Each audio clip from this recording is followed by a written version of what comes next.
Je prêche ce soir sur le message intitulé Le pouvoir de la foi. Le pouvoir de la foi. Ici, la Bible nous dit qu'il y a eu 10 lépreux qui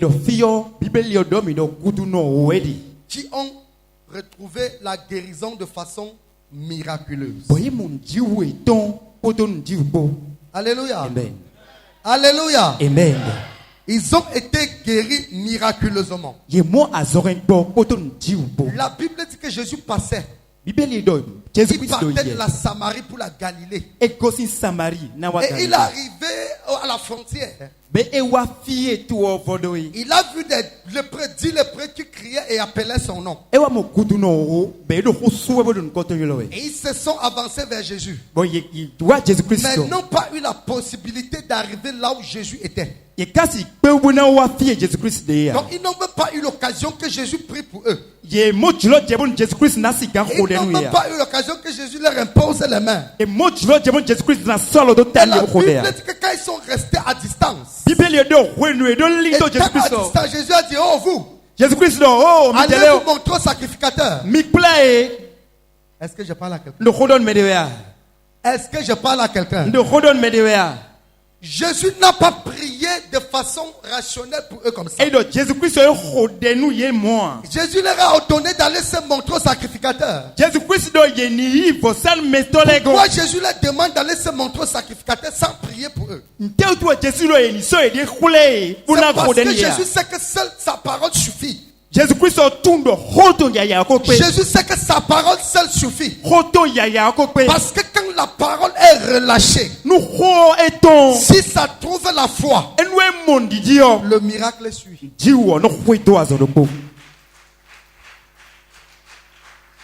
Est-ce que je parle à quelqu'un? Lisez bien. La Bible dit qu'ils sont restés à distance. Parce que quand Jésus marchait, il y avait une grande foule autour de lui. C'est bien que pour t'approcher de lui, c'était pas facile comme ça. Donc ces lépreux n'ont même pas eu le privilège de venir proche de Jésus. Et Jésus n'a même pas prié à distance. Il a déclaré une seule parole. Et c'était fini. Et ce soir, je déclare que ce que tu cherches, tu l'as déjà. J'ai dit tu l'as déjà. Tout ce que tu espères, tu obtiens ça maintenant. In the mighty name of Jesus. Au nom puissant de Jésus-Christ de Nazareth. Il dit allez vous montrer au sacrificateur. Nous savons que tous les prêts en Israël n'avaient pas le droit de se présenter devant un sacrificateur ou bien de se présenter au temple. Parce qu'ils sont considérés comme des personnes souillées. Mais voilà des personnes qui sont souillées selon la loi, selon la logique de l'homme. Une personne leur demande d'aller quand même se présenter là où les a interdits de se rendre. Voilà parmi tous ces gens. La Bible dit que quand Jésus a dit ça, ils se sont retournés de façon automatique. Dis à ton voisin, ils se sont tournés de façon automatique. Ils se sont retournés sans poser une question. Vous êtes lépreux. On vous dit d'aller vous rendre, d'aller vous montrer à ceux-là même qui vous ont interdit de mettre votre pied à l'église. Et ils ont obéi sans discuter. Ils ont obéi sans régimber. Ils se sont tournés.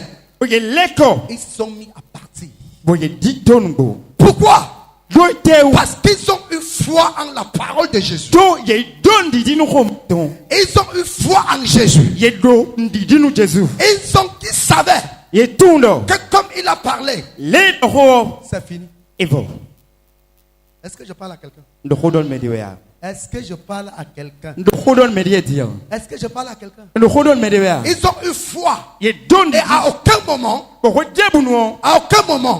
ils ont douté de ce que Jésus a dit. Ils ont cru, ils savaient que si Jésus a demandé que nous allons nous montrer que, aux sacrificateurs, ça veut dire qu'il y a quelque chose qui s'est passé même comme nous ne voyons pas ça de façon. Et ils sont partis. La Bible dit que quand ils sont arrivés là-bas, ils ont constaté que tous ont été péris. Est-ce que je parle à quelqu'un? Est-ce que je parle à quelqu'un? Est-ce que je parle à quelqu'un? Je dis, ils ont constaté que tous ont été guéris. Pourquoi? Parce qu'ils ont cru en la parole qui a été déclarée, en celui qui a déclaré la parole. Je vous rappelle que le miracle se produit lorsque tu crois à la parole de celui qui déclare cette parole-là. Le miracle se produit lorsque tu crois à la parole et en celui qui a déclaré cette parole. Parce que quand tu crois en lui, ça crée quelque chose en toi. Quand tu crois en sa parole, le miracle s'opère. Et je rappelle ici qu'ils n'ont pas eu besoin d'une très grande foi. Parce qu'on n'a pas besoin d'une très grande foi pour que le miracle s'opère. On n'a pas besoin que ta foi soit gigantesque pour que les grands miracles s'opèrent. Même avec une toute petite foi, un grand miracle peut se produire dans ta vie. Avec un tout petit foi, une montagne peut se déplacer devant toi. Parce que la Bible dit, dans le livre de Luc 17, chapitre 17, verset 5, que les apôtres, je n'ai pas dit les disciples, j'ai dit qui? Les apôtres sont venus voir Jésus. Ils ont dit Jésus, mais Seigneur, augmente notre foi. Qu'on fasse comment? Que Jésus fasse comment? Qu'il leur manque leur foi. Ça veut dire qu'il y avait déjà une foi. Et il voulait que Jésus augmente ça. Mais Jésus leur a dit, ce n'est pas la quantité de foi qui produit le miracle. Ce n'est pas le volume de votre foi qui va faire opérer le miracle dans votre vie. Mais même si votre foi est petite comme un grain de sénévé, avec cette petite foi, vous pouvez déplacer les montagnes. Si votre foi est petite comme un grain de moutarde, vous pourriez demander à une montagne de sauter. Cette montagne va quitter de là.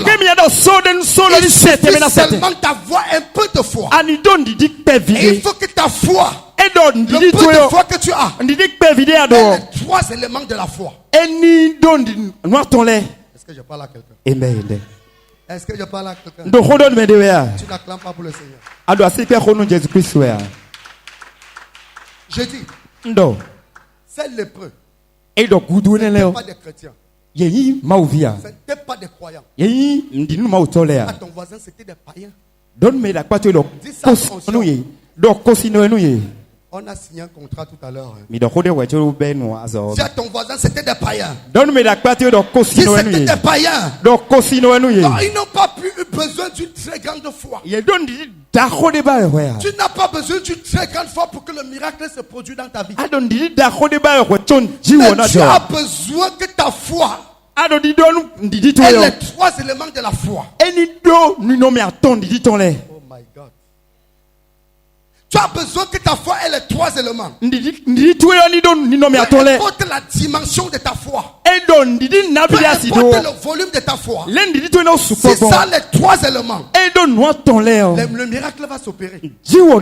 Est-ce que je parle à quelqu'un? C'est ça les trois éléments. Il dit aux disciples, vous n'avez pas besoin d'avoir une grande foi. Si vous avez la foi comme un grain de sénévé, une graine de moutarde, ça veut dire comme un grain de sable. Ça veut dire que même si votre foi est tout petite comme ça, si ça regorge tous les trois éléments, si ça comporte les éléments qu'il faut, tu peux déplacer une montagne que même le capteur ne peut pas déplacer. Donc ils ont eu cette foi-là. Oh my God. Et le miracle s'est produit. Tous les 10 ont été guéris. Et donc, les 10 ont reçu la guérison. Ils ont reçu la purification. Le général Naman, est-ce qu'il avait la foi? Tu connais le général Naman? Il n'avait pas la foi. Il n'avait pas la foi. C'est à peine même il a accepté aller se plonger. Donc, la foi du général Naman était toute petite comme ça. Mais la toute petite foi là a apporté la guérison. Dieu a besoin que tu aies juste une petite foi pour que le miracle s'opère. Est-ce que je parle à quelqu'un? Est-ce que je parle à quelqu'un? Tu as besoin que tu aies une toute petite foi. Tu fasses de grandes choses dans ta vie. Et les 3 éléments de la foi, nous avons la conviction. Ça, c'est le premier élément. La conviction, c'est le premier élément de la foi. Parce que tu ne peux pas avoir la foi si tu ne crois pas en celui qui a déclaré la parole. Tu ne peux pas avoir la foi si tu ne crois pas en la parole qui a été déclarée. Donc, il faut être convaincu que la parole qui est sortie porte une puissance. Il faut être convaincu que celui qui a prononcé la parole est capable de dire des choses et ça se passe. Si tu n'es pas convaincu de ton pasteur, tu ne recevras rien de lui. Si tu n'es pas convaincu de celui qui prie pour toi, tu ne seras jamais guéri. Si tu n'es pas convaincu de celui qui exerce, qui te rend ministère, tu ne recevras rien. Parce que ta foi a besoin de la conviction pour exister. Quand Jésus a dit, allez vous montrer, ils ont été convaincus que ce que Jésus a dit va se passer. Qui est convaincu que Dieu va opérer un miracle dans sa vie ce soir? Qui est convaincu que l'Éternel fera quelque chose de grand dans sa vie ce soir? Qui est convaincu que l'Éternel fera un grand miracle dans sa vie ce soir? Ils ont été convaincus d'abord que Jésus-Christ si ça va se passer. Ensuite, ils ont été convaincus que si sa parole est sortie, ça va se passer. Et la deuxième chose, le deuxième élément de la foi, c'est l'obéissance. On obéit à la parole qui est sortie. On obéit à ce qui est dit. On obéit à ce qui a été déclaré. Parce que chaque parole prophétique qui sort toujours avec des instructions. Chaque parole de déclaration qui sort pour que le miracle s'opère, il faut que les instructions qui sont derrière la parole puissent être obéies. Il n'y a pas une parole prophétique qui est déclarée ou bien qui est prononcée sans instruction. Est-ce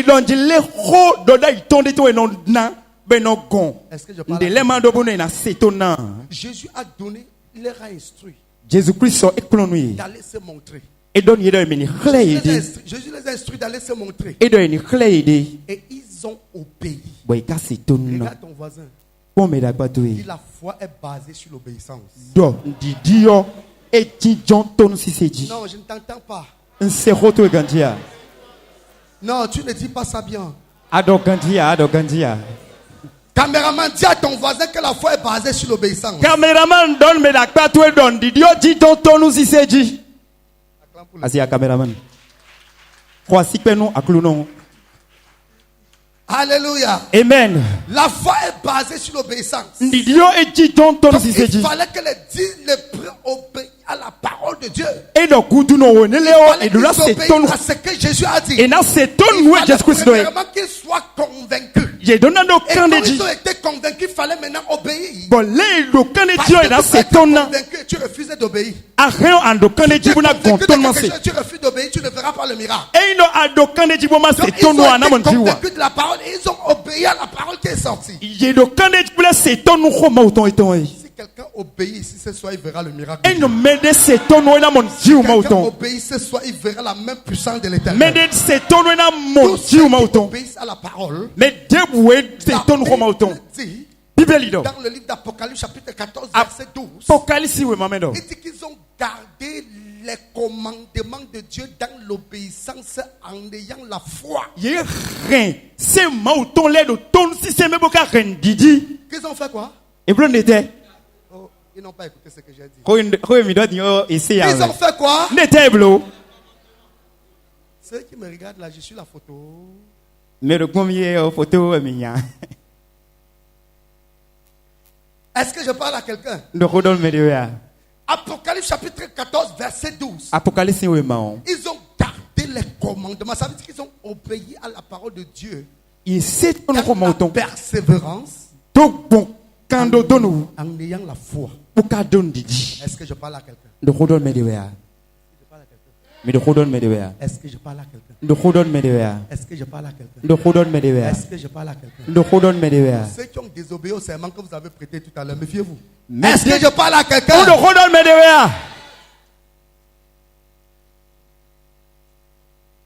Le troisième élément de la foi, c'est la patience.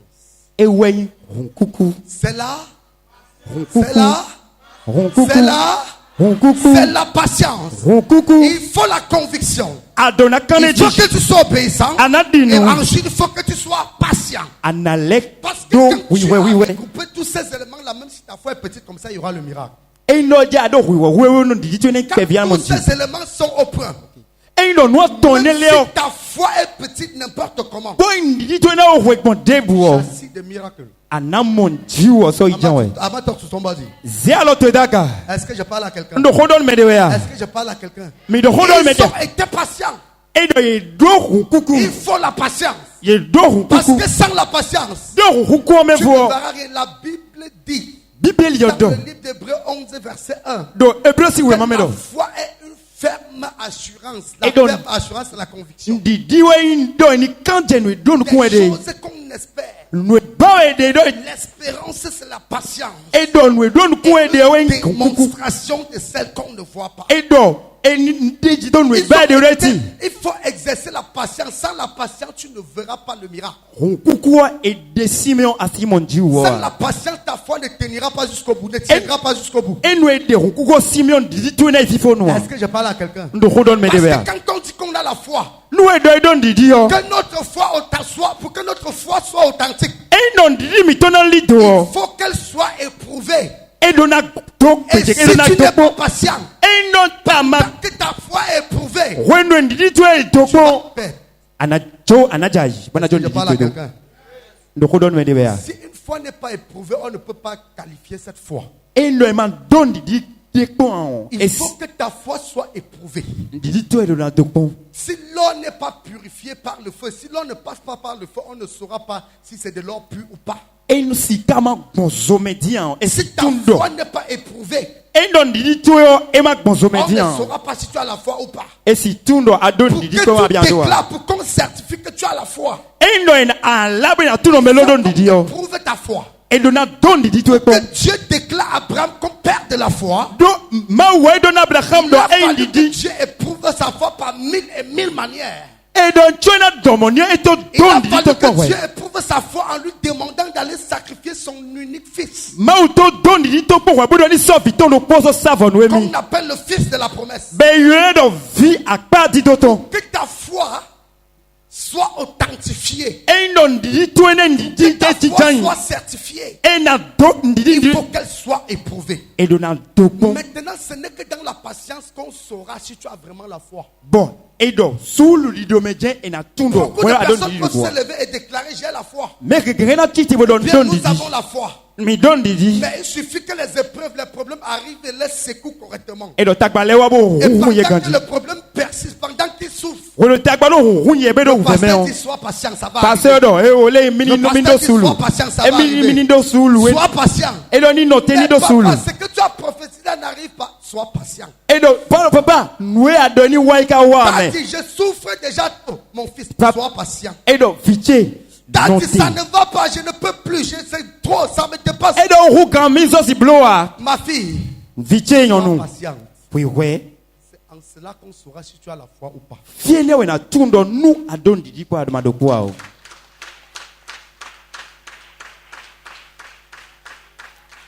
Donc la patience.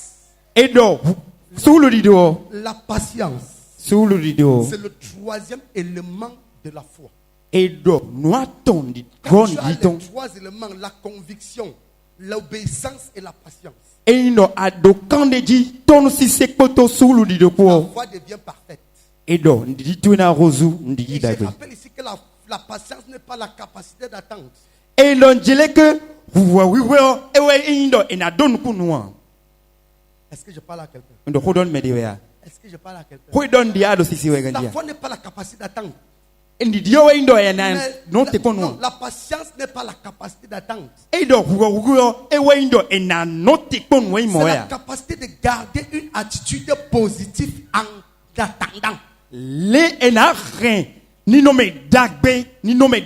que tu peux attendre dans les murmures, dans des comportements, dans des douleurs, dans des pleurs, dans le découragement. Ce n'est pas ça la patience. La vraie patience, la capacité de garder une attitude positive. En attendant et en croyant que ce que tu as dit va arriver.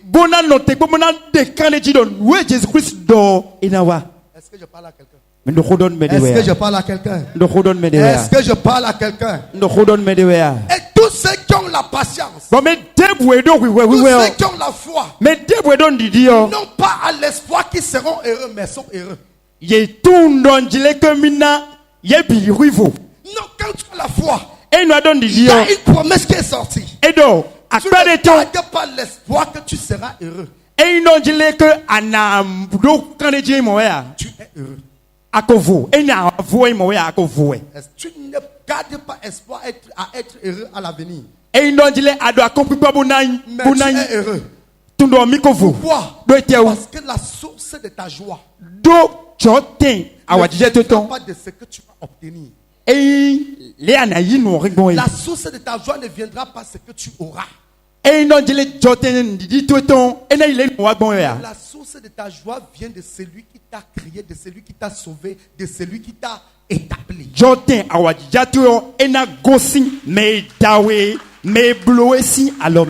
pour ça qu'en tant qu'enfant de Dieu, tu dois dire non, je refuse que le matériel de ce monde soit la source de ma joie. La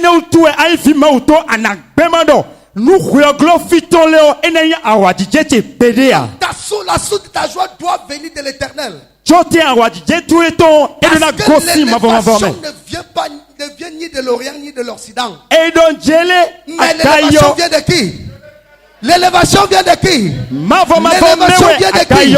Même si je suis dans un état critique de pauvreté, de misère, de maladie, je sais que mon Rédempteur est vivant. Quand il va se lever, peu importe la durée, il me relèvera. Quand il va se lever, il me glorifiera. Quand il va se lever, il me couronera. Le jour qu'il va décider, je serai riche.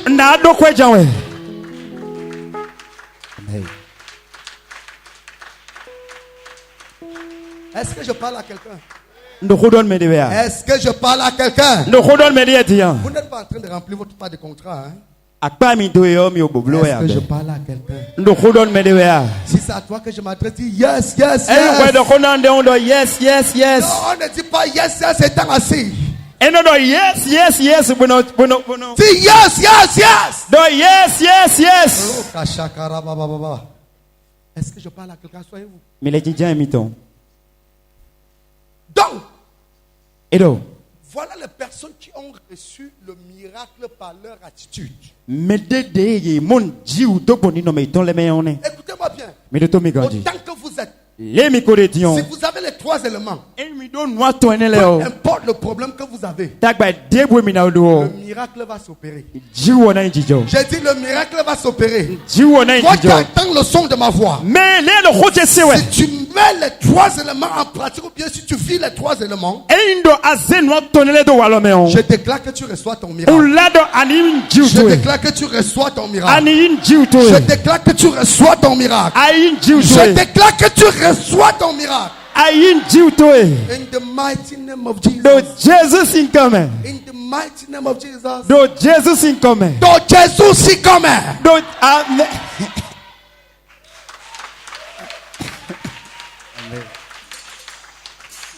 Listen to me.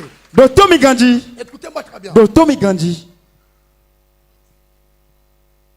À partir d'aujourd'hui, il faut que toi tu commences à cultiver les 3 éléments de la foi. Quand tu vas finir de cultiver les 3 éléments de la foi, je t'assure, peu importe le degré de problème que tu as, quand l'homme de Dieu, quand l'apôtre va déclarer, si tu appliques les 3 éléments, tu verras le miracle. Parce que le miracle, c'est quelque chose que Dieu nous a donné pour vivre bien notre vie chrétienne. Jésus dit, allez vous montrer. Il ne les a pas touchés. Il n'a même pas. En fait, ici, je comprends même que la vraie prière, c'est la parole. Et la foi. Parce que ce que vous devez savoir, quand tu pries, tu demandes quelque chose à Dieu. Dieu n'exauce pas ta prière, mais il exauce ta foi. C'est la foi que Dieu exauce. Il n'exauce pas la prière. Il n'exauce pas les paroles. Parce que la vraie prière, c'est la foi que tu as en demandant. Et si vous demandez quelque chose de tout votre cœur et croyez que vous l'avez reçu, et si tu demandes, peu importe la chose, et crois que tu as reçu ce que tu es en train de demander, vous verrez cela s'accomplir. Ça veut dire que ce n'est pas la demande qui importe, c'est la croyance, c'est la façon dont tu crois en ce que tu as demandé. Combien de personnes croient en ce qu'ils ont demandé? Jésus n'est pas le fils d'un homme pour mentir. Jésus-Christ est la parole de Dieu est oui et amen. Quand Dieu a dit, il a dit. Et moi je sais une chose. Tout ce qui est écrit, libre katakasa. Écoutez-moi bien. Tout ce qui est écrit. Tout ce qui est écrit. Dans cette parole. Je dis bien tout ce qui est écrit. Ici dedans. Elle s'accomplit toujours. Est-ce que je parle à quelqu'un? Je dis elle s'accomplit toujours. Il n'y a pas une seule chose dans ce livre. On peut déclarer, ça n'arrive pas. La parole de Dieu est oui et amen. La parole de Dieu c'est Dieu. Dieu ne peut pas dire quelque chose, la chose n'arrive pas. Quand il dit, la chose arrive. Quand il proclame, la chose existe. Quand il décide, la chose vient. Parce qu'il est Dieu.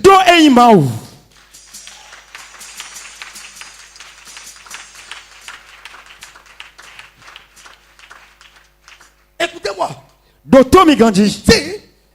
À Ézéchiel, parle aux ossements déchirés. Que tu fasses comment? Que tu fasses comment? Que tu fasses comment? Que tu fasses comment? Parle. Il dit parle. Et quand il a prophétisé, sur les ossements desséchés, lorsqu'ils avaient séché, la Bible dit que dès que la parole est sortie, les os ont commencé, les nez ont commencé à pousser sur les os. Les os ont commencé à se reconstruire. Les os ont commencé à se rassembler. Et les os ont commencé à monter. Et les êtres humains à chaque commencé à pousser. Et les hommes ont commencé à se réveiller. Ils ont commencé à parler. Ils ont commencé à marcher. Pourquoi? À cause de la puissance de la parole.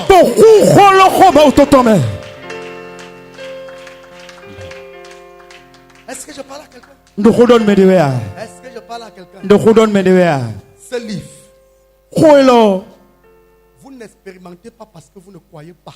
Vous ne touchez pas les miracles des doigts parce que vous ne croyez pas. Et même si vous croyez, vous n'obéissez pas. Et si vous croyez, vous obéissez, vous n'êtes pas patient. Est-ce que c'est si difficile que ça? Est-ce que c'est difficile? Est-ce que c'est difficile? Est-ce que je parle à quelqu'un? Est-ce que je parle à quelqu'un? Écoutez-moi bien. Depuis que j'ai cru en ce livre, depuis que j'ai cru en la parole de l'Éternel, je n'ai pas vu un seul endroit où la parole est sortie et ça n'a pas été exécuté. Dieu a dit au commencement, il a prononcé la parole. Que la lumière soit. Et la lumière fut. Jésus est venu. Jésus est venu. Non pas seulement Jésus. Moïse est arrivé devant la mer. Il a dit que la mer se divise. La mer s'est divisée. Élie est arrivé. Il a dit que le ciel se ferme pendant 3 ans et demi. Le ciel s'est fermé. Ainsi de suite. Jésus est arrivé. Il a déclaré. Et la parole s'est fait chair. La parole a existé. La Bible dit. Il est arrivé. Il a trouvé un paralytique. Il a dit prends ta natte et va chez toi. Le paralytique a été guéri. Qu'est-ce qu'il a guéri? C'est la parole. Quand les pierres, Jean est arrivé. Ils sont arrivés devant la porte de l'appel. Devant la porte de l'appel. Ils ont trouvé un paralytique. Ils ont dit, nous n'avons ni or, ni argent, mais nous avons une chose, la parole. Au nom de Jésus, au nom de cette parole, lève-toi et marche. Rise up,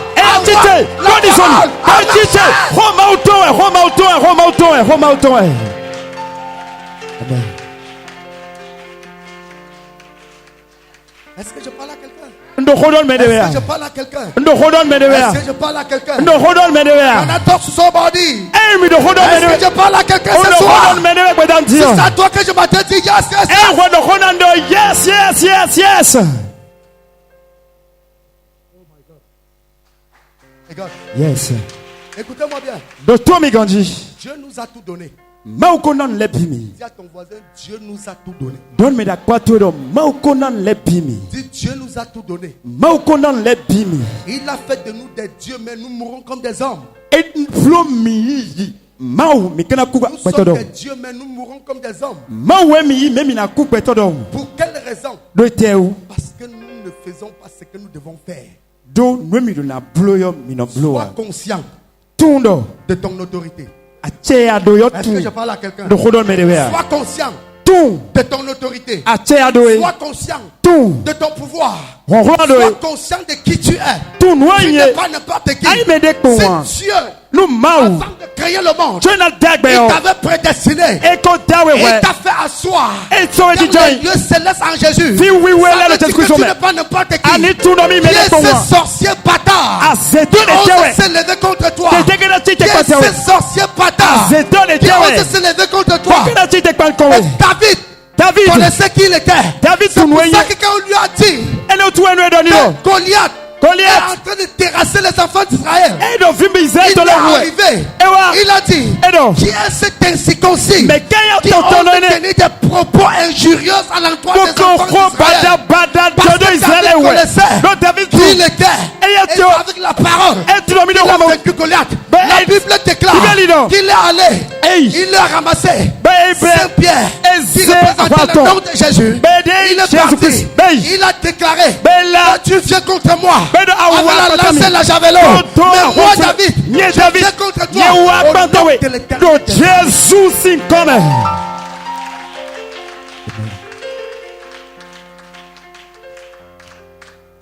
Est-ce que je parle à quelqu'un? Est-ce que je parle à quelqu'un? Est-ce que je parle à quelqu'un? La puissance de la parole. La puissance de la parole. Le pouvoir de la foi. The power of faith. Il faut qu'aujourd'hui,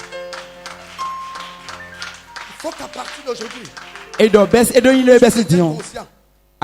Tu souffres parce que tu ne sais pas. Est-ce que je parle à quelqu'un? La foi a un pouvoir. La parole a une puissance. Est-ce que je parle à quelqu'un? La foi a un pouvoir. Vous devez savoir. Quand la parole sort, Nous croitons. Quand la parole sort, nous croitons. Ça ne sort pas aussi comme ça sort avec une puissance derrière. Et notre ton ça sort avec une puissance derrière. Et notre ton de bien. Est-ce que vous savez? Je vous avais raconté l'histoire de monsieur Jean. Jean, on avait pris une chèvre, on a prononcé les paroles sur la chèvre. Jean, ça veut dire on voulait maudire quelqu'un. On est parti prendre une chèvre. La personne s'appelait monsieur Jean. C'était un jeune homme qui était parti, il était brillant, mais on a décidé de l'attacher. Il s'appelait monsieur Jean. On est parti chercher une chèvre. On n'a pas pratiqué la magie, on a seulement dit à la chèvre qu'à partir de maintenant, cette chèvre, toi tu représentes Jean. On a dit quoi? On a signé un contrat, non? On a signé un contrat là-bas derrière, non? On est seulement parti prendre la chèvre. On a pris la chèvre. On a dit 3 chèvres. From now, you are Mr. John. Oh my God. Ils ont pris la chèvre, ils ont dit toi la chèvre. Tu représentes Jean. Tout ce que nous allons faire sur toi, c'est sur Jean que nous sommes en train de faire. À ton voisin, la puissance de la parole. La puissance de la parole. Le pouvoir de la foi. Quand ils sont en train de prononcer ces paroles incantatoires, ils croient que ce qu'ils sont en train de dire va s'accomplir. Vous savez ça? Ils croient. Ils sont en train de maudire. La personne sera maudite réellement. Il dit toi, tu représentes Jean. Tu représentes Jean. Donc, toi Jean, à partir de maintenant, on t'attache. Ils ont commencé à attacher monsieur Jean. Ils ont attaché ses pieds. Donc, toi Jean, on attache tes pieds. Tu vas tourner en rond. Tu n'iras jamais loin. Tu ne vas jamais marcher pour aller prendre un bonheur. Ils ont attaché la chèvre. Ça a attaché Jean spirituellement. Ils ont attrapé les pattes de devant. Ils ont dit toi Jean, comme on attache tes mains, tu ne vas jamais attendre ta main pour prendre un bonheur. Pendant qu'on attachait les pattes de la chèvre, les pattes avant, spirituellement, les mains de Jean s'attachaient. Et quand le bonheur veut venir vers lui, il ne peut pas tendre sa main pour prendre. Si on lit tes mains, tu ne peux pas prendre quelque chose. Et quand ils ont attaché les mains et les pieds, ils ont mis la corde sur son cou. Ils l'ont attaché sur un tronc d'arbre. Ils ont dit que toi Jean, tu ne vas jamais quitter de ce village. Tu seras toujours ici. Personne ne réussira à te faire sortir de ce village. On posait les limites. Ta vie se limite dans ce village. Ta vie se limite dans ce quartier. Ta vie se limite dans cette ville. Tu ne sortiras jamais de Cotonou. Tu vivras à Cotonou. Tu vas souffrir à Cotonou. Tu vas mourir à Cotonou. Ton voisin feu. Ils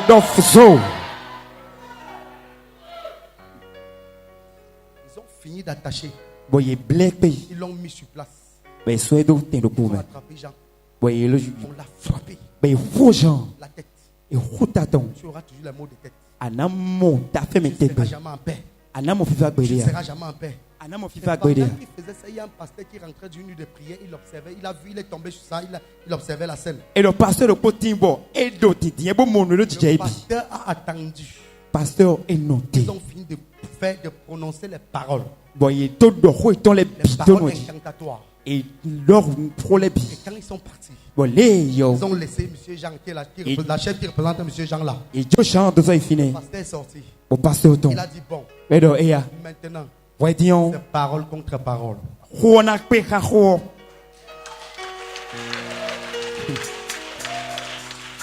Est-ce que je parle à quelqu'un? Le pasteur arrive à côté de la chef. Maintenant, c'est parole contre. C'est quoi? Ton voisin la puissance de la parole. Les paroles sont sorties et la puissance supérieure doit faire fléchir la puissance inférieure. Il est arrivé. Il a dit ok. Ils ont prononcé des paroles. Pour t'attacher. Je prononcer la parole pour te délier. Il a dit. Il a dit toi. Ouais. Jean. Je détache tes mains. Je détache. Toi Jean. Ouais Jean. Je détache tes pieds. Toi Jean. Ouais Jean. Lève la corde sur ton cou. On décansi kotoui. Toi Jean. Ouais Jean. Comme ils ont dit que tu vas jamais rien prendre avec tes mains, tu vas prendre. Et de akuna monde wida lo tomé na Toi Jean. Ouais Jean. Comme ils ont dit que tu n'iras jamais quelque part là où il y a le bonheur, tu iras. Et de akuna ifi Ils ont dit, il a dit toi Jean. Et de ouais Jean. Ils ont lié ta vie, ils ont dit que ta vie va tourner autour du village. Les donc ta vie va tourner seulement à Cotonou. Tu ne sortiras jamais du Bénin. Akuna kofi Bénin toi Jean. Ouais Jean. Je te libère. Tu vas aller partout dans le monde. Et quand il a fini de détacher Jean, Jean tournait ses mains autour de l'arbre. Le pasteur a dit hey, comment? Ok. Jean, moi, l'homme de Dieu, je t'ordonne de partir au nom de Jésus. Jean ne partait pas. Le pasteur a fait 4 pas en arrière. Il a dit Jean, by fire, by thunder, je te commande. Dégage au nom de Jésus.